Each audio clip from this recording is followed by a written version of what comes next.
तो bus stand बनाया मैंने, उस वक्त बनाया। बस स्टैंड बनाया, लेकिन बसें तो चलती नहीं बानसूर में। देखिए भाई, मुझे खुद को ही नहीं पता नहीं मेरे क्या कोई कार्ड बैठ गया या उसकी जूती और मेरा सिर। आपने अपने जो कार्यकर्ता थे उनको कहकर निर्दलीय उम्मीदवार देवी सिंह को आपने वोट दिलवाए। देखिए, वसुंधरा जी ने मुझे कहा था कि तू वहां से जीत नहीं सकता क्योंकि तूने देवी सिंह को, मैं तो बाबा जी हूँ, मेरे आगे पीछे कुछ है नहीं।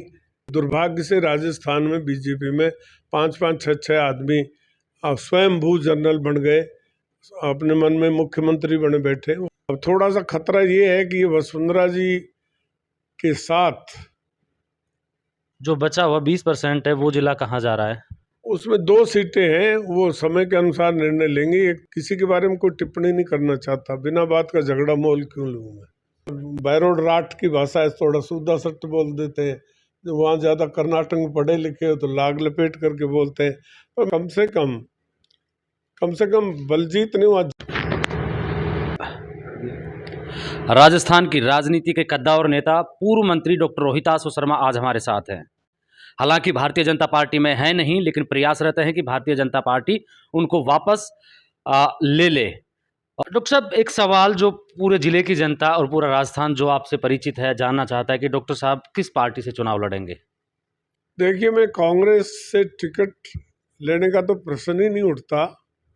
कांग्रेस से नहीं ले रहा हूँ मैं टिकट, और अभी तो मैं निर्दलीय हूँ। और मेरा अभी जो प्रथम उद्देश्य है वो बानसूर की जनता की सेवा करना है। रहा सवाल टिकट का, तो मेरे सभी नेताओं से, सभी पार्टी के नेताओं से अच्छे संबंध है, घर के जैसे संबंध है।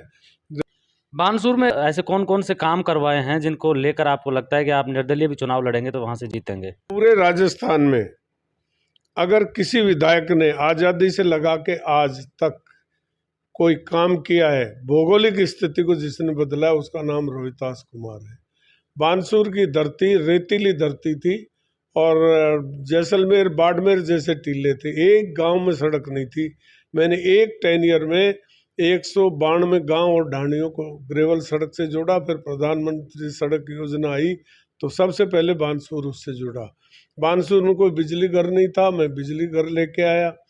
बानसूर में स्टेडियम नहीं था, मैंने स्टेडियम उस वक्त बनाया जबकि उस वक्त इतना बजट नहीं होता था। बस स्टैंड बनाया मैंने, उस वक्त बनाया। बस स्टैंड बनाया, लेकिन बसें तो चलती नहीं बानसूर में। मैंने 10 साल लंबा प्लान करके उस वक्त खोला। मेरे टाइम में बसें बस चलती थी। डॉक्टर साहब, ये भी सत्य है कि जब चुनाव आते हैं तो जनता काम के बजाय जाति और बिरादरी को तवज्जो ज़्यादा देती है। कितना सहमत है आप इससे? देखिए, ये बात सही है कि जात बिरादरी का जहर बहुत घुला हुआ है, परंतु जिस तरह से मैंने लोगों से संबंध जो स्थापित किए वो बहुत पारिवारिक संबंध स्थापित किए। गुजरों में भी अगर शकुंतला के अलावा किसी को वोट डालेंगे तो गुजर मुझे ही डालेंगे।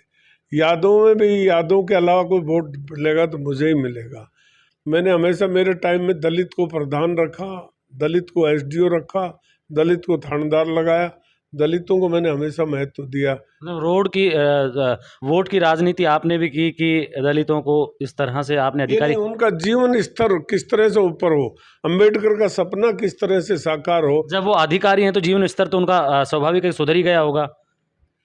वो दूसरी बात है कि कोई कर नहीं पाए। बानसूर छोड़कर आपने थानागाजी से चुनाव लड़ा, ये पार्टी का आदेश था या आप खुद चाह रहे थे कि थानागाजी से चुनाव लड़े? देखिए भाई, मुझे खुद को ही नहीं पता नहीं मेरे क्या कोई कार्ड बैठ गया या कोई भूत घुस गया, क्या हुआ। मैं तो सुन्न हो गया और मेरा गलत डिसीजन हो गया। हालांकि लोग ये कहते हैं कि आप जब थानागाजी से चुनाव लड़ रहे थे आपका पूरा ध्यान बानसूर की राजनीति पे था। ये गलत है, ये 100% गलत है। मैंने कोई किसी को भी, किसी एक को भी कहा हो तो उसकी जूती और मेरा सिर। जनता ने अपने आप फैसला लिया। हाँ, ये जरूर है कि जो मेरे खास चाहने वाले थे उनको दुख हुआ हो, उन्होंने मेरी बात ना मुझसे पूछा ना, और उन्होंने चाहे जिस पार्टी में वोट डाला अपनी मर्जी से डाला, पर मैंने किसी को नहीं कहा। लोगों का यह आरोप है कि आप जब थानागाजी से चुनाव लड़ रहे थे, बानसूर में विधानसभा चुनाव थे, तो आपने अपने जो कार्यकर्ता थे उनको कहकर निर्दलीय उम्मीदवार देवी सिंह को आपने वोट दिलवाए। देखिए, जहाँ तक सत्यता की बात है, मैं देवी सिंह से 100 गुना ज़्यादा महेंद्र को पसंद करता हूँ। उससे 100 गुना बेटर है, सोबर है। देवी सिंह तो बहुत बेईमान आदमी है। देवी सिंह को तो मैं कभी सपोर्ट करने का प्रश्न ही नहीं उठता। जिस तरह से जनता का आरोप है और लोग कहते हैं कि आपने देवी सिंह को सपोर्ट किया बजाय महेंद्र के, जबकि महेंद्र यादव भारतीय जनता पार्टी से थे, तो आपको क्या लगता है कि यादव कितना सपोर्ट कर पाएंगे आपको? सच्ची बात पूछो तो कोई बाबा रामदेव का टिकट नहीं था, वो टिकट मैंने ही महेंद्र को दिलवाया था।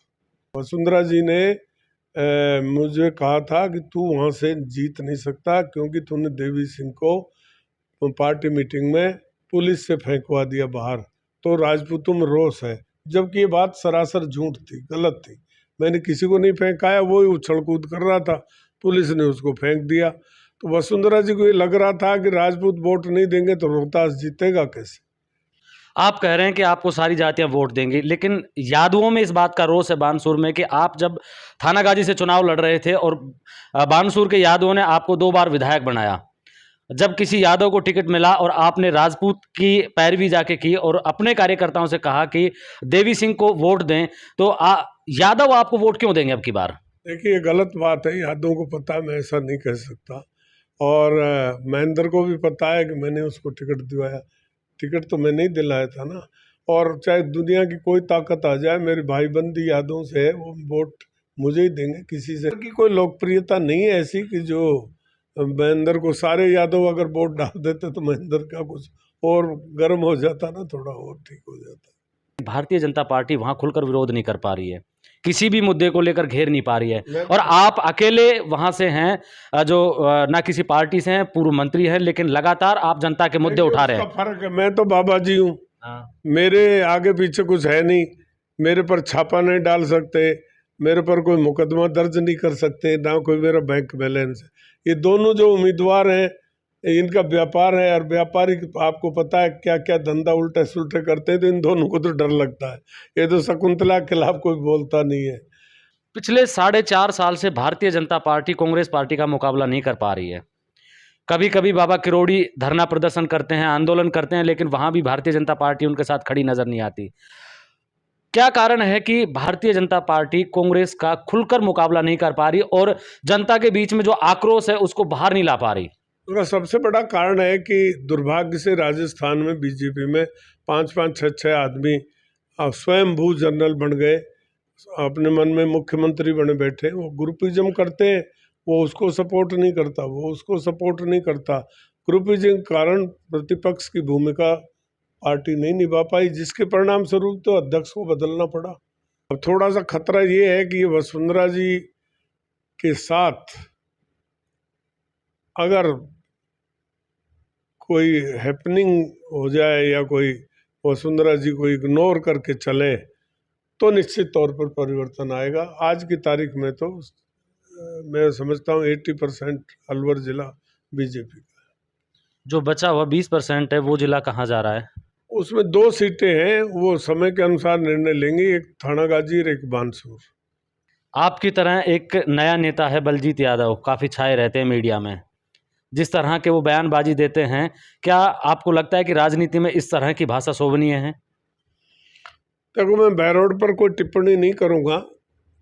बहरोड पर इसलिए टिप्पणी नहीं करूँगा कि मैं बहरोड की राजनीति में नहीं हूँ, मैं बानसूर में हूँ और बानसूर की जनता के बीच में रहना पसंद करता हूँ। तो अब मैं सब किसी के बारे में कोई टिप्पणी नहीं करना चाहता। बिना बात का झगड़ा मोल क्यों लूँ मैं। लगता है कि आप भी बलजीत के जो बयानबाजी करते हैं, एक राजनेता के तौर पे आपसे जानना चाह रहा हूं कि ऐसी जो भाषा शैली है उसका राजनीति में बोला जाना कितना सही, कितना उचित और कितना अनुचित है? देखिए, आजकल तो ऊपर से लगा के नीचे तक सभी भाषा, कोई किसी को चोर कहता है, कोई किसी को कुछ कहता है, कोई किसी को कुछ कहता है। अभी अभी कर्नाटक में देखा आपने क्या नहीं कहा गया एक दूसरे को, कांग्रेस को बीजेपी और बीजेपी ने कांग्रेस को क्या नहीं कहा। ये सब भी कहते हैं, सब बोलते हैं। जब बैरोड राठ की भाषा है, थोड़ा सूदा सट बोल देते हैं। जो वहाँ ज़्यादा कर्नाटक में पढ़े लिखे हो तो लाग लपेट करके बोलते हैं। और मैं एक बात कह सकता हूँ कि बैरोड जातिवाद से बड़ा त्रस्त रहा है। कम से कम बलजीत ने वहाँ जातिवाद तो नहीं फैलाया। वहाँ सब क्या, उसकी लड़ाई दूसरी, उछल कूद की जो राजनीति है वहाँ दूसरे भी करते हैं, वो भी करता है, वो करते रहो आपस में, उससे हमारा कोई मतलब नहीं। तो ये थे हमारे साथ में डॉक्टर रोहितासु शर्मा, पूर्व मंत्री, और बानसूर से चुनाव लड़ेंगे 2023 का, ये कह चुके हैं कई बार खुले मंच से। और डॉक्टर साहब एक बार फिर से आप क्या कहेंगे, 2023 का चुनाव आप लड़ेंगे? चुनाव जरूर लड़ूंगा, ये तो तय। चुनाव नहीं लड़ूंगा तो करूंगा क्या? बढ़िया का बेटा मैं नहीं, व्यापारी मैं नहीं, दुकान मैं नहीं खोल सकता। चुनाव लड़ना तो अब मेरा सिस्टम में आ गया, तो लड़ूंगा। ये थे हमारे साथ डॉक्टर रोहितासु शर्मा। आप देख रहे हैं मेरे साथ में ब्लैक एंड वाइट सच। मैं महेंद्र यादव। जय हिंद, जय भारत।